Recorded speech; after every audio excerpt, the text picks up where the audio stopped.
Hello दोस्तों, मैं Ishfaq sir the GS point Chilbila Pratapgarh. आज मेरा तीसरा लेक्चर है। इसके पहले पहला लेक्चर दूसरा लेक्चर अपलोड कर दिया गया है। आप उन दोनों लेक्चर को देखें, तब तीसरा लेक्चर आप देखें, तब आपकी समझ में आ जाएगा। इसके पहले हमने 2 लेक्चर लेके 9वां टाइप बता दिया था। आज 10वां टाइप क्वेश्चन हम आपको बताने चल रहे हैं। लिखा है किसी वस्तु के मूल्य में 20% की वृद्धि कर दी जाती है तो मासिक खर्च में 50% की वृद्धि हो जाती है, तो वस्तु की खपत क्या होगी यदि प्रारंभ में खपत 20 केजी रही हो। इस टाइप में क्या है, आपकी बार आपको खपत कितना था प्रारंभ में दे दिया गया है, लेकिन मूल्य प्रारंभ कितना था नहीं दिया है। अगर हम माने मूल्य 100 रुपए रहा होगा, मूल्य 100 रुपए रहा होगा, खपत प्रारंभ में दिया है आपको 20 केजी, तो मूल्य गुणे खपत होता है खर्च। 1 केजी का दाम अगर एक केजी का दाम 20 रुपए, तो 100 केजी का दाम हो गया आपका 2000 रुपए। अब इसने कहा किसी वस्तु के मूल्य में 20% की वृद्धि, अगर हम वस्तु के मूल्य में 20% की वृद्धि कर दें तो परिवर्तित मूल्य हो जाएगा 120 हो जाती है। तो मासिक खर्च में कितने परसेंट की वृद्धि हो जाती है? 50% की वृद्धि हो जाती है। अब परिवर्तित खर्च जो आपका होगा 2000 का 50% निकालेंगे तो आपका हो जाएगा 150/100। 2 जीरो से 2 जीरो ये कट गया, आपका आ गया 0, 15 दूनी 30, 3000 रुपये। अब परिवर्तित खर्च हो गया आपका 3000। तो अगर हम खपत को मान लें कि x केजी होगी, तो जैसे 100 गुणे 20 2000, वैसे 120 गुणे 3000 के बराबर होगा। 120 गुणे x बराबर 3000। इसको जब हम सॉल्व करेंगे 3000 बटे 120, इसको अगर हम काटें तो 6 पंचे 30, 6 दूनी 12, ये आपका हो जाएगा 25 दूनी 50, अर्थात 25 केजी। तो प्रारंभ में आपकी खपत थी 20 केजी, अब परिवर्तित खपत हो गई आपकी 25 केजी। आपसे प्रतिशत नहीं पूछा है, इसके पहले प्रतिशत पूछा था कि खपत में कितने प्रतिशत की वृद्धि या कमी होगी। अब आपसे सिर्फ यही पूछा है अब खपत कितनी होगी, तो अब खपत होगी 25 केजी। इसी पे एक क्वेश्चन और कराते हैं।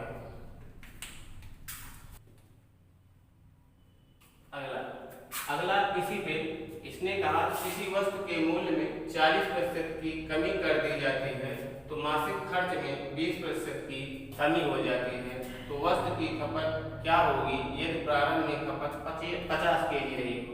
सेम वही प्रोसेस, अगर हम कहें मूल्य गुणे खपत बराबर होता है खर्च।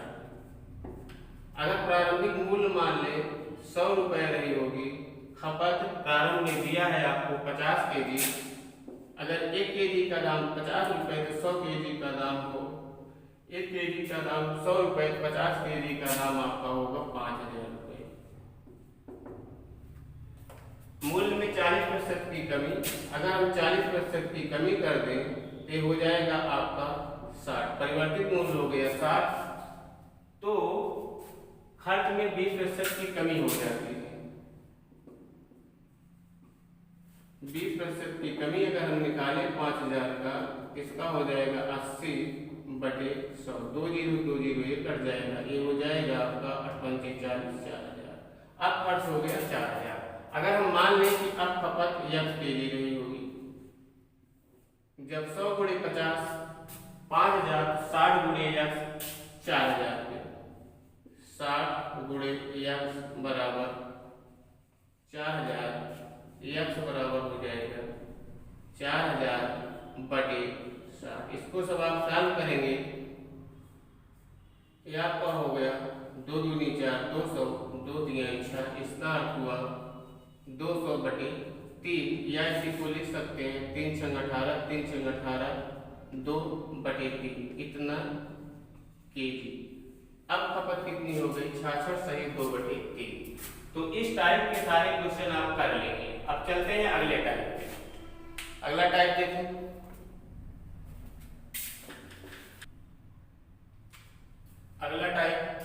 अगला टाइप आपका बनेगा 2 डायमेंशनल पर आधारित प्रश्न। 2 डायमेंशनल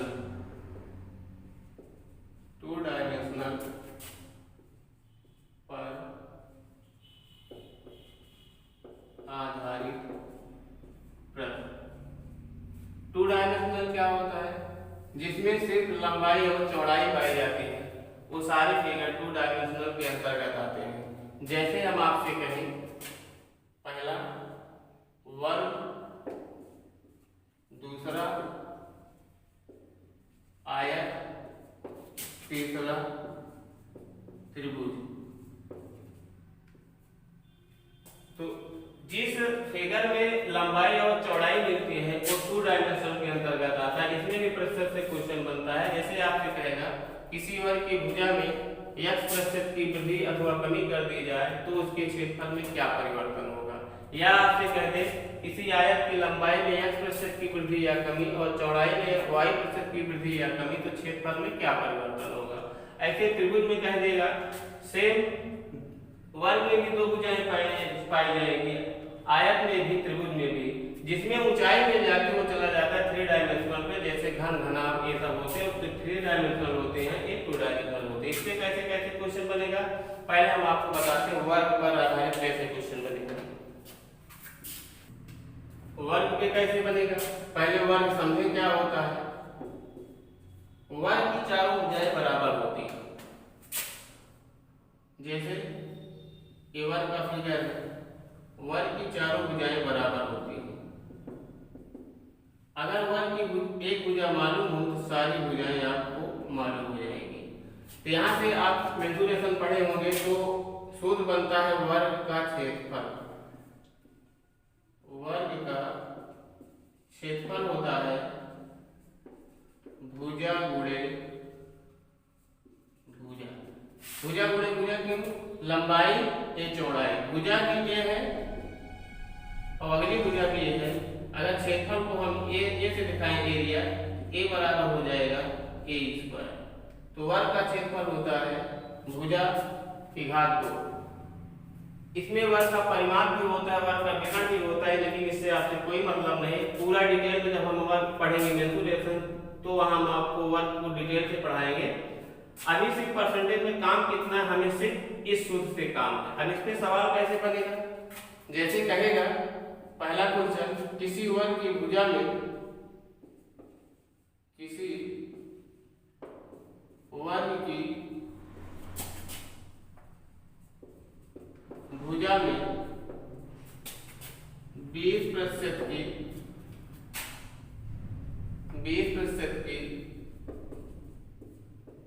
वृद्धि कर दें तो क्षेत्रफल में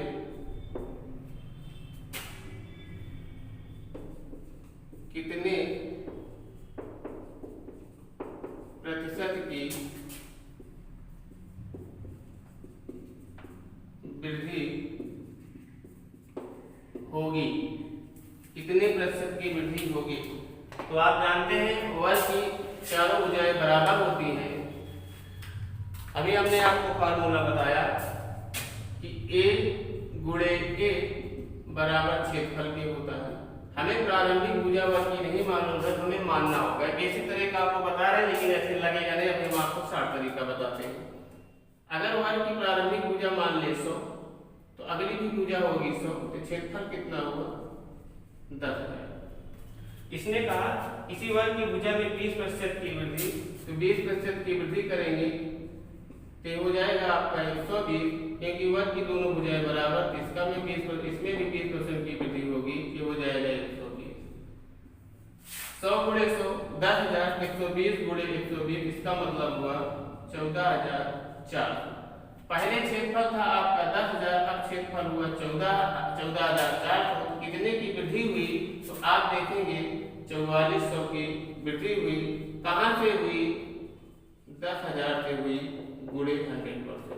तो 2 जीरो 2 जीरो ये कटेगा, 2 जीरो 2 जीरो ये कटेगा, अर्थात 44% की क्या हो गई, वृद्धि हो गई। ये बेसिक तरीका है। अगर इसको आप और शॉर्ट करना चाहें तो आप क्या करेंगे, दिमाग में 100 आप रखें कि भुजा 100 होगी, लेकिन मिनिमम वैल्यू रखेंगे 10, ये 10, क्षेत्रफल कितना हुआ 100। 10% की 20% की वृद्धि तो 120, लेकिन 100 में हमने एक जीरो कम किया है, इसलिए यहाँ भी एक जीरो कम होगा, 120 की जगह क्या होगा 12। ऐसे यहाँ भी 20% की वृद्धि करेंगे तो ये होगा आपका 12 पर हम 144। पहले क्षेत्रफल था आपका 100, अब क्षेत्रफल हुआ 44। कितने की वृद्धि हुई, 44 की वृद्धि हुई। कहाँ से हुई, 100 से हुई, गुणे 100%। 100 से 100 कटा, ये हुआ 44%। एक सूत्र इसके पहले हमने आपको बताया था, जीरो सूत्र, प्लस माइनस ए बराबर plus minus x plus minus y plus minus x y upon 100%। यहाँ भी वो रूल अप्लाई होगा जैसे हमने आपको बताया था, प्लस माइनस ए बराबर plus minus x plus minus y plus minus x y upon 100। जैसे इसने कहा किसी वर्ग की भुजा में 20% की वृद्धि, क्योंकि वर्ग है दोनों भुजाएं बराबर होगी, 20% की वृद्धि का मतलब 20 प्लस 20। ऐसे ही y की भुजाएं दोनों बराबर हैं, इसमें भी प्लस 20 होगा। अब प्लस गुणे प्लस कितना हुआ प्लस, अब 20 गुणे 20 कितना हुआ 400/100%। अब आप देखेंगे 20 20 40 हुआ, ये आपका 2 जीरो 2 जीरो ये कटा 4 हुआ, 40 4 44%। क्योंकि प्लस आया है इसलिए क्या होगी, वृद्धि होगी। तो ये सूत्र हमने आपको पिछले लेक्चर में आपको बताया था, इसका नाम हीरो सूत्र। इससे एग्जाम इससे जो है किताबों में सूत्र भी लिखा गया है, हम आपको सूत्र भी निकाल के दिखा दे रहे हैं, लेकिन सूत्र का यूज न करें, क्योंकि सूत्र में बच्चा गलती कर देता है काटने पीटने में। अगर आप देखें एरिया को अगर हम मान लें ए कैपिटल ए प्लस माइनस, क्योंकि वर्ग है दोनों भुजाएं बराबर होगी, अगर इसको हम माने क्योंकि वृद्धि हुई है प्लस एक्स लें, ये भी क्या हो जाएगा प्लस एक्स होगा, एक्स गुणे एक्स क्या हो जाएगा एक्स स्क्वायर हो जाएगा बटे 100। यहाँ आप अगर इसको देखेंगे कि 2x प्लस एक्स स्क्वायर बटे 100, किताबों में ये सूत्र लिखा हुआ आपको मिलेगा। सूत्र का यूज ना करें, ज्यादा बेहतर होगा। अगला क्वेश्चन इसी तरह आते हैं। अगर हम आपसे कहें किसी वर्ग की भुजा में 10% की कमी कर दें, 10% की कमी कर दें तो क्षेत्रफल में कितने प्रतिशत की कमी होगी, कमी होगी। अब हम बार बार हर तरीका नहीं बताएंगे, जो आसान है उसी को बता दे रहे हैं। जैसे हम इसी हीरो सूत्र को यूज करेंगे, प्लस माइनस ए बराबर plus minus x plus minus y plus minus x y upon 100%। अगर हम देखें इसने कहा किसी वर्ग की भुजा में 10% की कमी, कमी का मतलब हुआ माइनस, माइनस 10 माइनस माइनस गुणा प्लस हुआ, 10 गुणे 10 कितना 100 हुआ अपॉन 100%। इसका मतलब ये हुआ माइनस 10 माइनस 20, क्योंकि माइनस माइनस प्लस होता है, प्लस माइनस 10 ये हुआ आपका माइनस 20, ये हो गया आपका 1। आप यहाँ देखेंगे तो ये हो जाएगा -19, क्योंकि माइनस आया है इसलिए क्या होगी, कमी होगी। तो बेसिक तरीका ना लगाए, इस टाइप के क्वेश्चन को सीधा हीरो सूत्र लगाए, सारे क्वेश्चन आसानी से हो जाएंगे। एक क्वेश्चन और कराते हैं।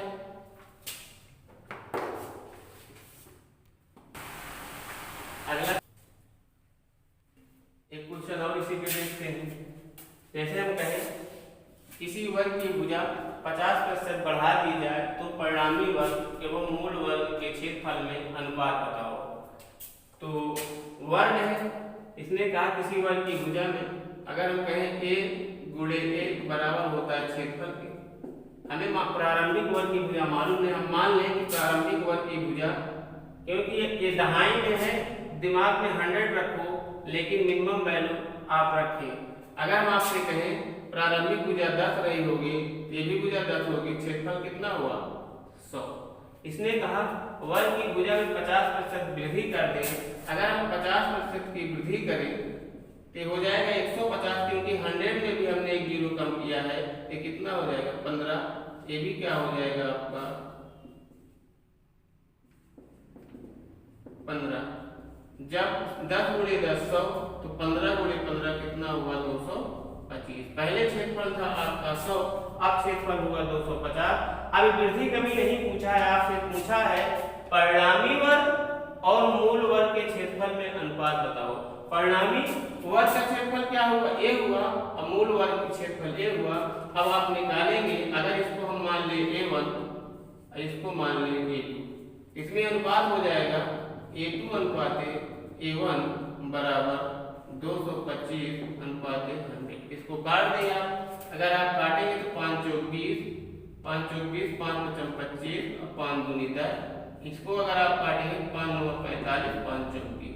परिणामी क्षेत्रफल और मूल वर्ग के क्षेत्रफल में अनुपात मिल गया आपको 9:4। एक क्वेश्चन कई बार पूछा गया है, में उठा के आप पेपर देखेंगे तो वर्ग पे ऐसे क्वेश्चन करना होगा, और ज्यादा तरीका वही हीरो सूत्र यूज करें। अब आगे हम चलते हैं आपको आयत पर आधारित क्वेश्चन कैसे बनते हैं। आयत पर हम देखते हैं आगे, आयत पर आधारित प्रश्न।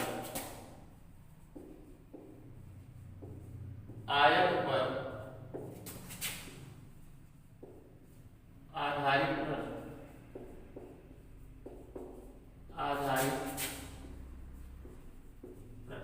आयत क्या होता है? अभी जनरली हम आयत आपको बता दे रहे हैं, डीपली हम पढ़ेंगे मेंसुरेशन में।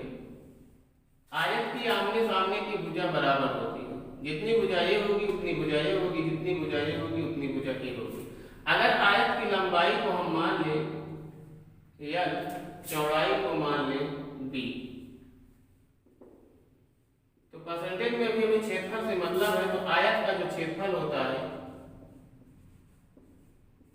आयत का क्षेत्रफल होता है लंबाई गुणे चौड़ाई। तो क्षेत्रफल को अगर हम A से दिखाएंगे हो जाएगा L गुणे B। अब आपसे क्वेश्चन कैसे बनाएगा, कहेगा किसी आयत की लंबाई में x% की वृद्धि या कमी कर दें और चौड़ाई में y% की वृद्धि या कमी कर दें, तो उसके क्षेत्रफल में क्या परिवर्तन होगा। जैसे हम पहला क्वेश्चन करें, किसी आयत की लंबाई में, किसी आयत की लंबाई में 25% की वृद्धि, 25% की वृद्धि एवं चौड़ाई में 20% की कमी कर दें, तो क्षेत्रफल में क्या परिवर्तन होगा, क्या परिवर्तन होगा। आओ देखते हैं।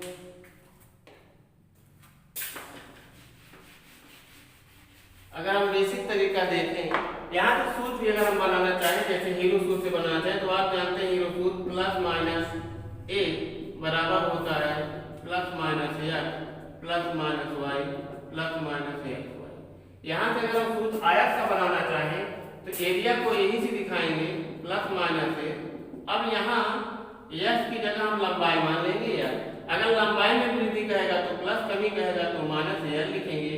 अगर चौड़ाई में कहेगा वृद्धि प्लस, कमी कहेगा तो माइनस, चौड़ाई को बी से लिखेंगे प्लस माइनस एल गुणे बी, जैसे पीछे वाले में हुआ था। क्योंकि यहाँ लंबाई चौड़ाई अलग अलग है, इसलिए एक्स की जगह एल हमने मान लिया, वाई की जगह बी मान लिया। इससे भी लगाएंगे तो आ जाएगा। इसने कहा किसी आयत की लंबाई में 25% की वृद्धि, आयत की लंबाई में 25% की वृद्धि अर्थात प्लस 25, चौड़ाई में 20% की कमी तो माइनस 20, और प्लस माइनस गुणा माइनस हुआ, 25 गुणे 20 हो गया आपका 25 दूनी 50, 500 बटे 100। इसको अगर हम सॉल्व करें, 25 में 20 घटाएंगे तो बचेगा 5 माइनस, ये आपका हो जाएगा -5। कहने का मतलब ये हुआ 0, ना वृद्धि हुई ना कमी हुई। अगर 0 आया तो ना तो वृद्धि हुई ना तो कमी हुई। एक क्वेश्चन और इसी तरह से,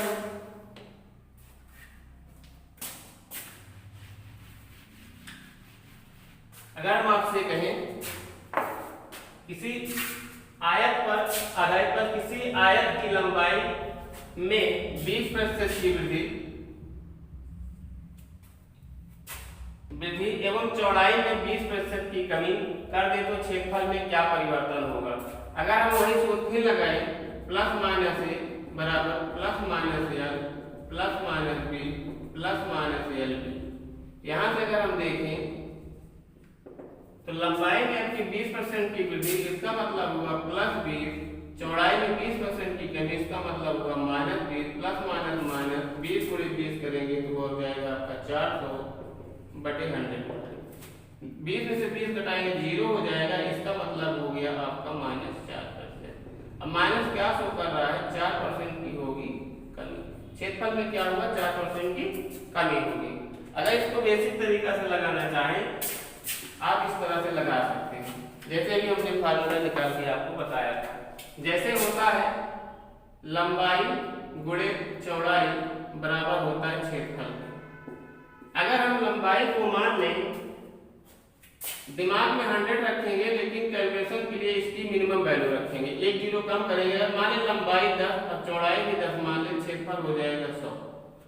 लंबाई में 20% की वृद्धि, 100 में 20% जब वृद्धि करेंगे तो 120 होगा, तो हो जाएगा आपका 12, क्योंकि 100 में हमने 1 0 कम किया है, 12 हो जाएगा। यहाँ भी क्या हो जाएगा आपका 12। जब 10 गुणे 10 100, 12 गुणे 12, इसका मतलब हुआ 144। पहले क्षेत्रफल था 100, अब क्षेत्रफल हुआ 44। तो क्षेत्रफल में कितने की वृद्धि हुई, 44 की हुई।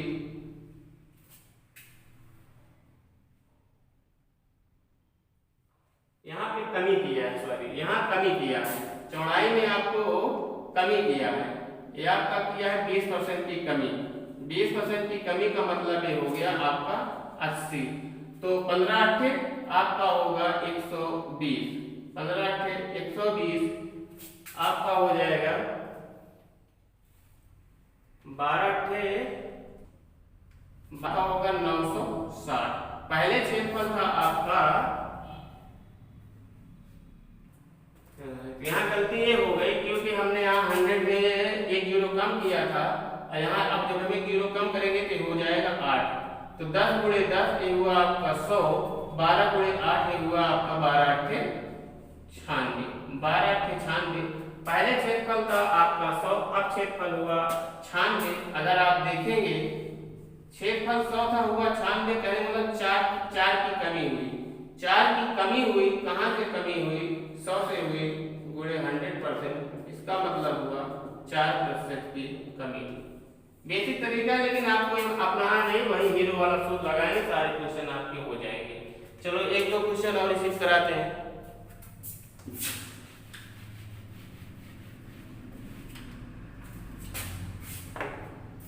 जैसे हम आपसे कहें किसी आयत की लंबाई में 20% की जगह हम कह दें 30% की वृद्धि एवं चौड़ाई में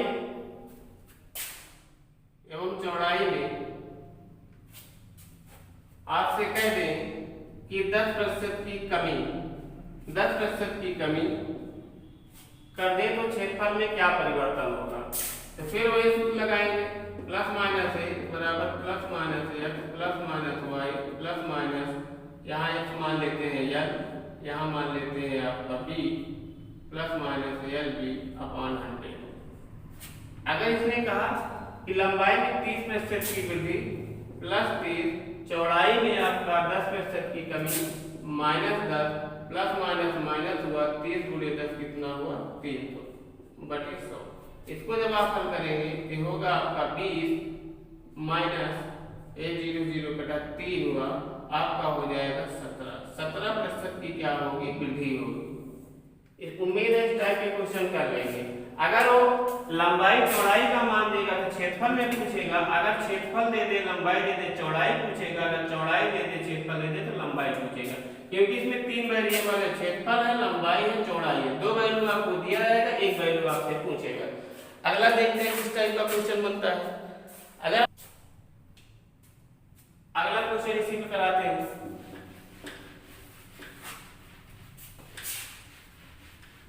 अगर हम आपसे कहें किसी त्रिभुज के आधार में किसी त्रिभुज के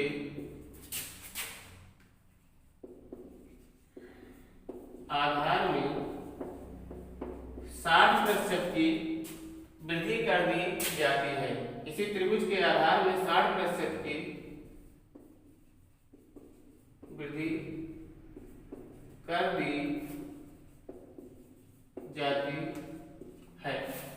जाती है और उसकी लंबवत ऊंचाई में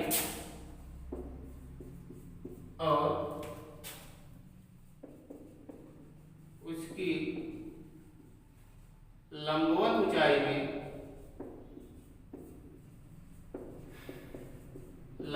ऊंचाई में 50% की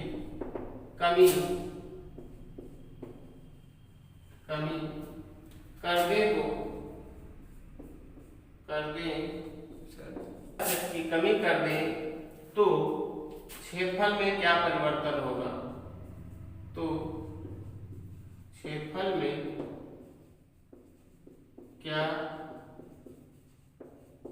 परिवर्तन होगा। तो त्रिभुज क्या होता है, जैसे हम आपसे कहें एक त्रिभुज है, अगर हम ऐसा माने एक त्रिभुज है ए बी सी, ये त्रिभुज की क्या है आपकी ऊंचाई, और ये आपका है आप त्रिभुज की ऊंचाई इसमें दिया है आधार को मान ले बी, बेस हाइट यस। तो त्रिभुज का जो क्षेत्रफल होता है, त्रिभुज का क्षेत्रफल होता है 1/2 आधार गुणे ऊंचाई। परसेंटेज में कांस्टेंट वैल्यू को छोड़ दिया जाता है, जब मेंसुरेशन पढ़ते हैं तब इसका हम गणना करते हैं, जब लेकिन प्रतिशत में अगर हम देखें तो कांस्टेंट वैल्यू को छोड़ दिया जाता है। अब यहां से अगर हम बताएं आपको, अगर जीरो सूत्र से देखें तो इसका भी सूत्र वही बनेगा, प्लस माइनस ए बराबर आप जानते हैं plus minus x plus minus y plus minus x y upon 100 होता है, क्योंकि ये त्रिभुज है, त्रिभुज में आधार मिलता है आपको ऊंचाई मिलती है, एरिया तो वही रहेगा प्लस माइनस ए। अब हम ऊंचाई को x मान ले, आधार को b मान ले, plus minus x plus minus b plus minus bx upon 100। Formula वही, सिर्फ वेरिएबल आपके चेंज हो गए। इसने कहा किसी त्रिभुज के आधार में 60% की वृद्धि, किसी त्रिभुज के आधार में 60% की वृद्धि और लंबवत ऊंचाई में 50% की कमी। अगर लंबवत ऊंचाई में 50% की कमी और आधार में 60% की वृद्धि, इसका मतलब हुआ प्लस माइनस माइनस हुआ, ये आपका हो जाएगा 530 3000/100। अब आप देखेंगे 2 0 कैंसिल हो जाएगा, यहाँ से 60 में से 50 घटेगा 10 होगा, यहाँ बच गया माइनस कितना 30। अब आप देखेंगे कम से ज्यादा घट रहा है, हो जाएगा -20%। अब माइनस क्या शो कर रहा है आपका कमी, तो क्षेत्रफल में 20% की क्या हो जाएगी कमी। अब आगे हम इसके आगे बढ़ेंगे, कल 2 डायमेंशनल जैसे घन हुआ घनाभ हुआ, वहाँ आपके सारे 3 डायमेंशनल पे आ जाते हैं, इसके आगे हम कल कंटिन्यू करते हैं। और अगर ये वीडियो आपको पसंद आया हो तो लाइक करें, शेयर करें और सब्सक्राइब करना ना भूलें। आप लोग सब्सक्राइब करने में बहुत कंजूसी करते हैं। और हमने आपको जैसे पहले भी बताया था, मंडे से एडवांस मैथ पढ़ाएंगे, जैसे मेंसुरेशन में पढ़ाएंगे, जैसे आपका ट्रिग्नोमेट्री हुआ, अलजेब्रा हुआ, तो आप लोग मंडे से एडवांस पढ़ने के लिए तैयार हैं। और प्लीज आप लोगों से रिक्वेस्ट है, इस वीडियो को ज़्यादा से ज़्यादा शेयर करें।